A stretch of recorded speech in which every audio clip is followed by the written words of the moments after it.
जगन्नाथ धाम आ चुके हैं और ये 4 धाम में से एक धाम ये भी है जगन्नाथपुरी। पहले जब मैं आया था तो वो जो गेट बना हुआ है, जो द्वार बना हुआ है, वहाँ तक जाने दिया जाता था। दूसरे वो धक्का दे रहे, कोई कहाँ जा रहा है, कोई कहाँ जा रहा है। भगवान के दर्शन आपको ढंग से होगा तो हो गया, नहीं तो धक्का दे के बाहर, मतलब बहुत ही बेकार व्यवस्था।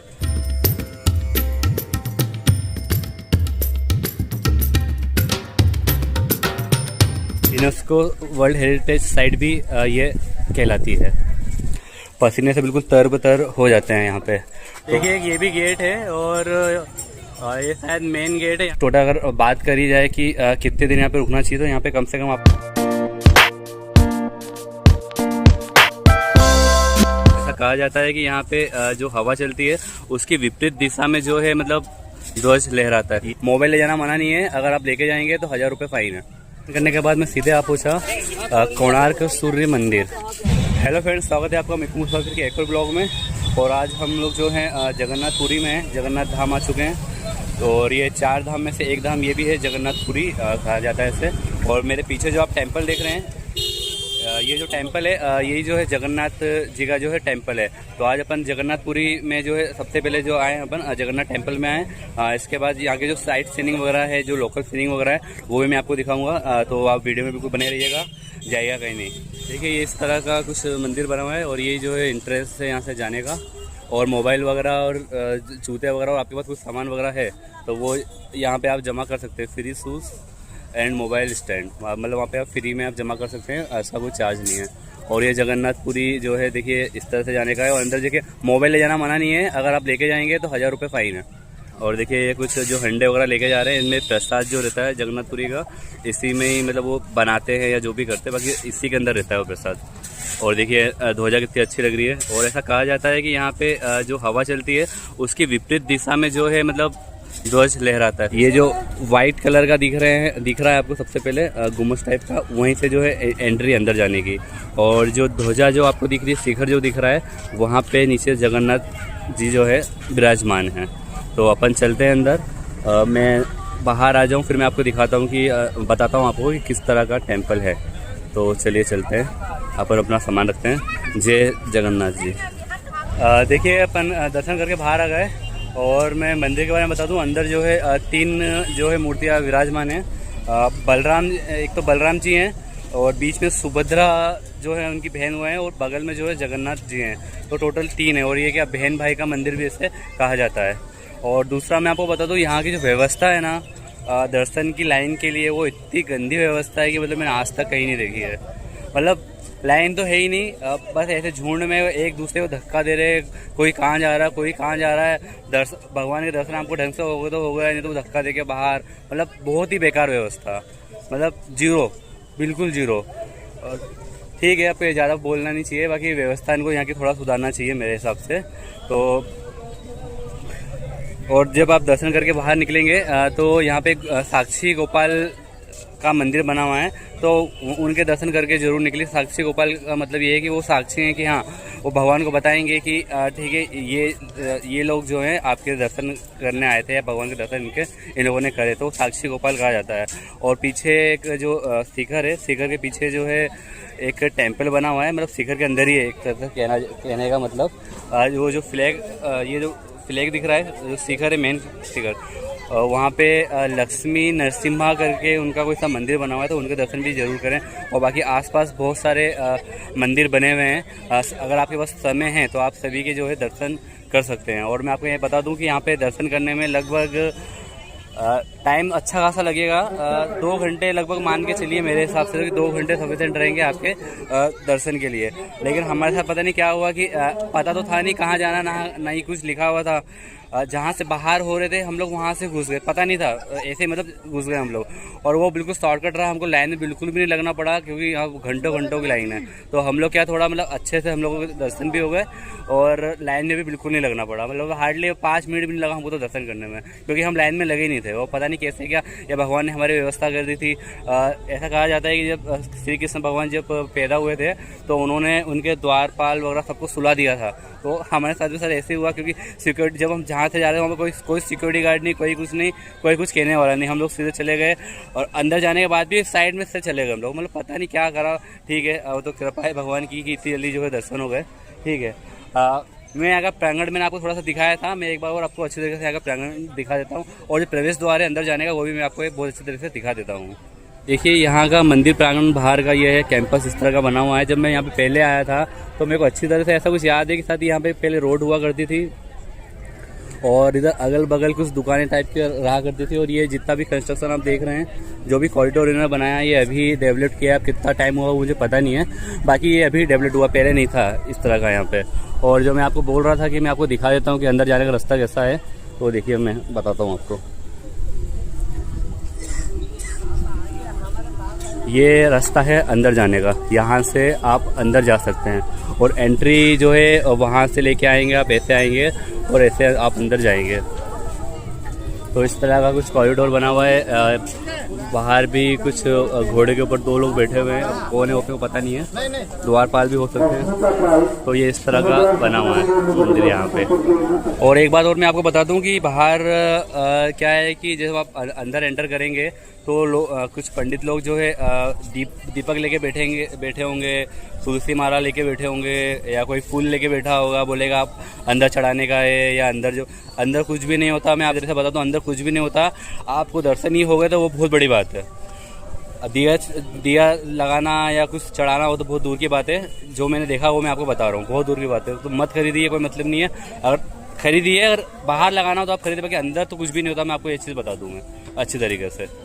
और अपने को इनका जो प्रसाद रहता है, प्रसाद भी अंदर चढ़ाना अलाउड नहीं है। प्रसाद काउंटर्स वगैरह बाहर बने हुए हैं, और कुछ मतलब रोड के बाहर भी बैठते हैं जो आपको अंदर का ही भोग देते हैं, तो आप उनसे प्रसाद ले सकते हैं, लेकिन अंदर प्रसाद नहीं चढ़ता है।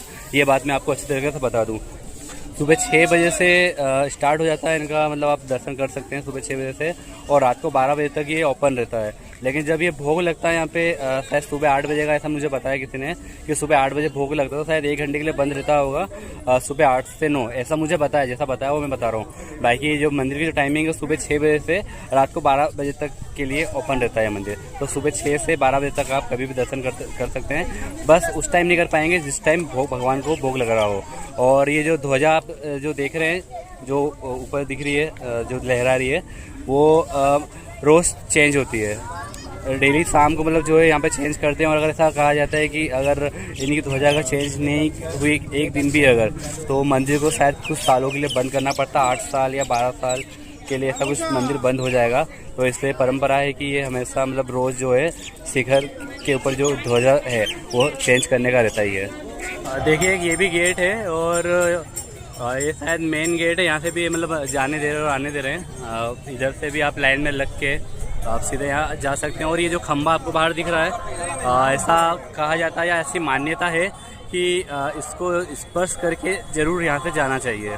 और जो खंभा है, खंभे के ऊपर कोई शायद कोई बैठा हुआ है, उनका नाम क्या पता नहीं, देखिए जूम करके दिखाता हूँ। ये देखिए, ये कोई बैठे हुए हैं इसके ऊपर। तो ऐसी मान्यता है कि भाई इस पर भी, यहाँ पर जो आप दर्शन करो तो इनको भी छू के जाना चाहिए। ठीक है, खैर क्योंकि हम तो नहीं छू पाए, क्योंकि हम लोग दूसरे द्वार से निकल के आ गए थे। तो ठीक है, अब कोई बात नहीं, अब तो बाहर आ गए, क्योंकि अब वापस जाने के लिए पूरे मोबाइल बैग वैग सब जमा करना पड़ेगा। तो अब उतना तो नहीं है, अब निकलना भी है, क्योंकि टाइम ही बहुत ज़्यादा हो रहा है। जगन्नाथ मंदिर अपन ने देख लिया। अब मैं यहाँ की जो साइड सीनिंग वगैरह जो होती है, जैसे कोणार्क टेम्पल है, चिल्का लेक है। अगर चिल्का लेक अगर मेरे को जाने का टाइम मिला तो मैं वहाँ ज़रूर जाऊँगा। और भुवनेश्वर तो खैर मेरा हो गया है। मैं आपको बताऊँगा कि वहाँ पर भी कैसे जाते हैं, आप वीडियो में बने रहिएगा। बाकी अपन यहाँ से अभी कोणार्क टेम्पल चलते हैं।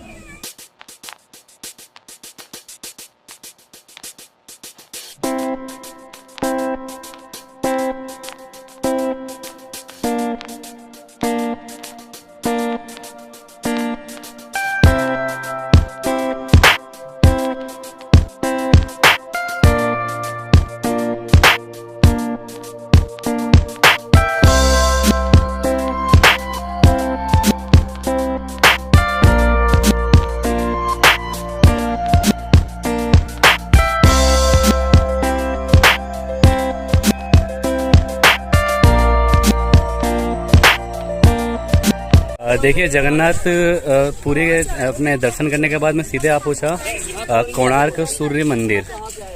ये कोणार्क में स्थित है और इसे सूर्य मंदिर भी कहा जाता है। आप कोणार्क मंदिर बोलो या सूर्य मंदिर बोलो, एक ही बात है। तो मेरे पीछे जो आप टेंपल देख रहे हैं ये पूरा जो है सूर्य मंदिर ही है। और इसके लिए कुछ अपने को टिकट खरीदना पड़ता है, तो मैं टिकट मैं आपको अभी से बता देता हूँ।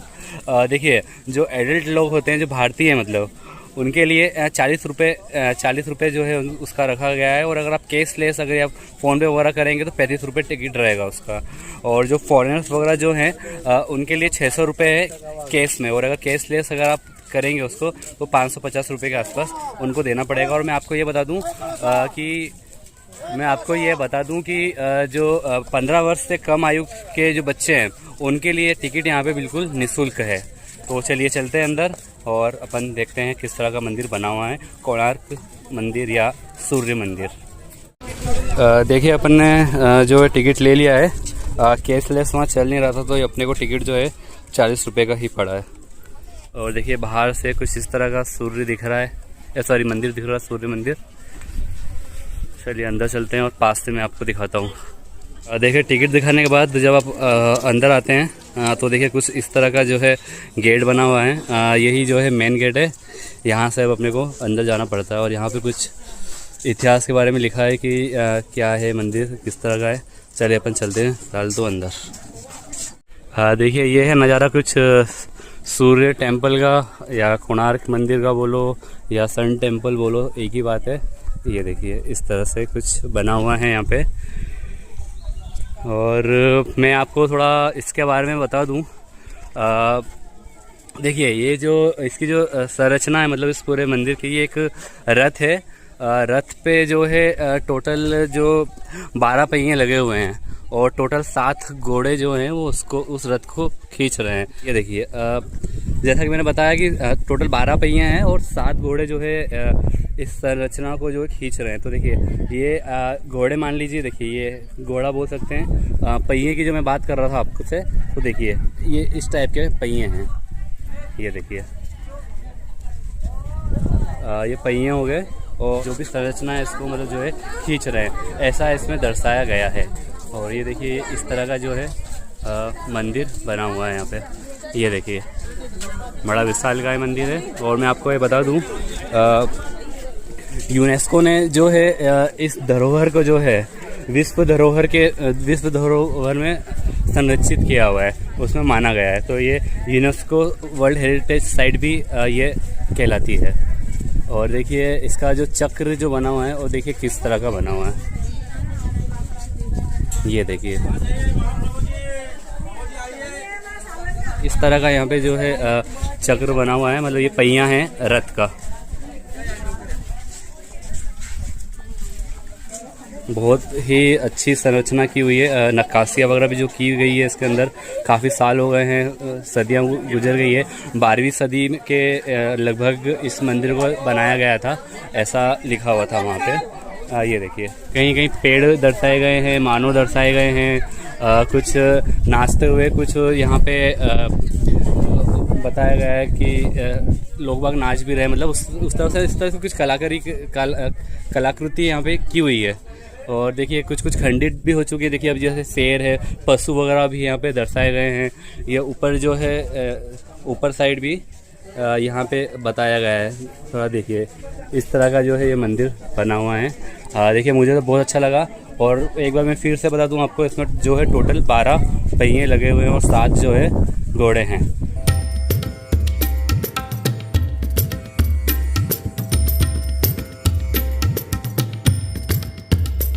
देखिए मैं मंदिर के थोड़ा ऊपर आया हूँ और यहाँ पे लिखा हुआ है कि इस स्थान के ऊपर चढ़ना मना है।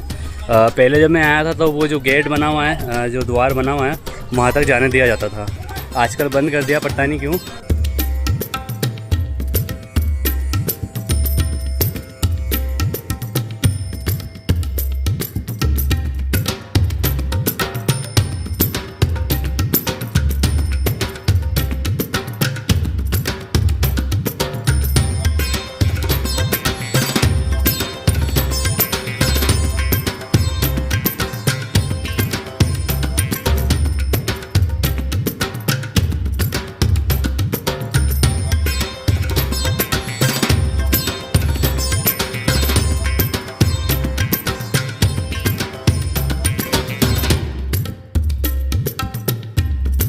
और चलिए मैं आपको ये मंदिर की टाइमिंग की अगर बात करूं अगर, तो सुबह 6 बजे से रात को 8 बजे तक जो ये अपना टेंपल है, सूर्य टेंपल कोणार्क मंदिर, ये खुला रहता है। देखिए मैं ये सूर्य मंदिर के बारे में आपको ये बता दूं, इसकी स्थापना 11वीं या 12वीं सदी के आसपास हुई थी। निर्माण कार्य शायद तब चालू किया गया होगा और गंग वंश के राजा नरसिंह देव के शासनकाल में या उनके द्वारा ही ये जो है सूर्य मंदिर का निर्माण करवाया गया था और श्रेय भी उन्हीं को जाता है, मतलब निर्माण कार्य के लिए।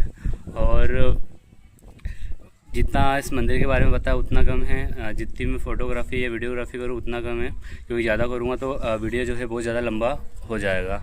तो देखिए अपना जो जगन्नाथ टेम्पल की जो आया था अपन पुरी घूमने के लिए, तो पुरी में सबसे पहले अपन ने जगन्नाथ टेम्पल देखा। उसके बाद में सीधा बस पकड़ के मैं सीधा यहाँ पे आया सूर्य मंदिर। मेरे को चिल्का लेक भी जाना था, लेकिन मैं वहाँ शायद जा नहीं पाऊँगा कि पूरी पहुँचते मुझे काफ़ी टाइम हो जाएगा। रात की जो है हमारी ट्रेन है। तो देखिए यहाँ आने के लिए सबसे बेस्ट जो है ट्रेन बाय ट्रेन आ सकते हैं, बाय बस भी आ सकते हैं। और अगर आप बाय एयर आना चाहते हैं तो आपके लिए जो सही रहेगा, भुवनेश्वर में जो एयरपोर्ट बना हुआ है, बिजू पटनायक एयरपोर्ट है शायद, तो आप वो लेके आप सीधे यहाँ पे आ सकते हैं। और टोटल अगर बात करी जाए कि कितने दिन यहाँ पे रुकना चाहिए, तो यहाँ पे कम से कम आपको 2 दिन का प्लान ज़रूर करना चाहिए। जैसे एक दिन में आप क्या पूरी आपने घूम लिया या चिल्का लेक आपने घूम लिया, और नेक्स्ट डे में यहीं से है पूरी से जो है एक बस जाती है जो कि आपको पूरा कोणार्क मंदिर जहाँ पे मैं खड़ा हूँ अभी, इसके अलावा आपका वो भुवनेश्वर और वहाँ के जितने भी स्पॉट्स वगैरह है वो आपको कवर करवा देती है। उसके चार्जेस वगैरह कुछ अगर देखा जाए तो 200 रुपये या 300 रुपये कुछ उसका पर पर्सन का किराया है, लेकिन वो आपको सुबह लेके जाएगी और शाम को आपको रिटर्न पूरी लाके छोड़ देगी। उस बस का भी जो है टूर वगैरह जो है पैकेज आप ले सकते हैं, वो भी बेस्ट ऑप्शन है। लेकिन मैं जब यहाँ पे आया तो भुवनेश्वर में होते हुए आया था, तो भुवनेश्वर में ऑलरेडी मतलब जो है पहले विजिट कर लिया था। उसके बाद मैं यहाँ पे अपने जगन्नाथ जी के जो है दर्शन करने के लिए आया था। तो पहले मैंने जगन्नाथ जी के दर्शन करे, उसके बाद बस लेके मैं सीधे यहाँ पे कोणार्क मंदिर आ गया था। तो बस का जो किराया मेरे को वहाँ से यहाँ तक का पड़ा, पर पर्सन का 50 रुपये का पड़ा है अपने को। तो ये आपकी आइटनरी हो सकती है। और रही बात यहाँ पे होटल्स वगैरह की, तो होटल्स बहुत सारे हैं यहाँ पे। कोणार्क में आपको मतलब होटल लेने की ज़रूरत नहीं है, क्योंकि यहाँ बने हुए भी नहीं है, कुछ बने होंगे, लेकिन पूरी ही बेस्ट ऑप्शन है। या तो पूरी बेस्ट ऑप्शन है या फिर भुवनेश्वर बेस्ट ऑप्शन है। और बजट के अनुसार आप जो है अपना होटल ले सकते हैं, क्योंकि लो से लो और हाई से हाई होटल आपको वहाँ पे मिल जाएगा। पूरी के बारे में आपको ये बता दूं, जैसे गर्मियों में आना थोड़ा आप यहाँ पे अवॉइड ही कीजिए, क्योंकि बहुत ज़्यादा धूप रहती है और पसीने से बिल्कुल तरबतर हो जाते हैं यहाँ पे। तो यहाँ पे आने के लिए जो बेस्ट सीज़न जो रहेगा वो विंटर सीज़न रहेगा, अक्टूबर से फरवरी के आसपास का। तो गर्मी में आना यहाँ पे बिल्कुल अवॉइड ही कीजिए। बरसात में आप आ सकते हैं, लेकिन अगर आपको बरसात से ज़्यादा मतलब प्रॉब्लम ना हो तो, नहीं तो उस टाइम पे आप अवॉइड ही कीजिए यहाँ पे आना। बेस्ट टाइमिंग जो है विंटर का ही है यहाँ पे आने का। देखिए मैं कितना चिप यहाँ पे मुझे हो रहा है, और पूरा पसीने से तरबतर हूँ फिलहाल यहाँ पे। आपको जो है ये वीडियो कैसा लगा, अपने जगन्नाथ जी का अपनी पूरी का टूर का कैसा लगा, आप कमेंट सेक्शन में लिख के मुझे बताइएगा। वीडियो को जो है आप लाइक कीजिए और चैनल को सब्सक्राइब करना ना भूलिएगा। तो मिलते हैं आपसे फिर नेक्स्ट वीडियो में।